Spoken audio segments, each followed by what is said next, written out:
திருலோக சுந்தர் சாருக்கும் Kumaran sir, Saravanan sir இவங்களுக்கெல்லாம் ரொம்ப நண்பர்கள். ஸோ மியூசிக் சிட்டியில் வந்து அவர் குமரன் சார் எங்களோட உட்காருவார். ரொம்ப ஆர்வம் மியூசிக்கில் அவருக்கு.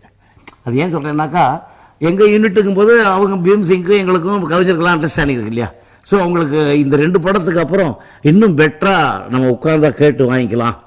இந்த கம்போசிங்கில் கேட்டு வாங்குறதுன்னு ஒன்று இருக்குது, நம்மளை நம்பி விடுறதுன்னு ஒன்று இருக்குது, நம்மளை பிதுக்கி வேலை வாங்குறதுன்னு ஒன்று இருக்குது. இது 3க்கும் தயாரிப்போம்.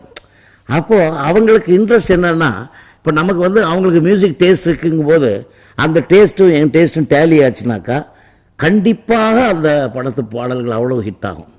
அந்த மாதிரி அதுக்கெல்லாம் முக்கியமாக காரணம் என்னன்னாக்கா, அவங்கெல்லாம் நல்ல மியூசிக் டேஸ்ட் உள்ளார் குமரன் சார். இவன் கூடயே உட்காருவார் கம்போசிங்க்கு, அப்படி வேணும் இப்படி வேணும்னு கேட்பார். ஸோ இதெல்லாம் வந்து டீம் ஒர்க்கு. ஸோ அதனால் இப்போ நான் கரெக்டாக உங்களுக்கு உண்மையை சொல்ல போனாக்கா, அந்த டீம் ஒர்க்குனால அந்த காலத்து பாடல்கள் ஒரு படத்தில் 8 பாட்டு 6 பாடல் இருந்ததுன்னா 6 ஹிட் ஆச்சு. மேடை கச்சேரிகளில் மியூசிக் பிகினிங் ஆரம்பித்த உடனேயே பலத்த கரகோஷமாக இருக்கும்.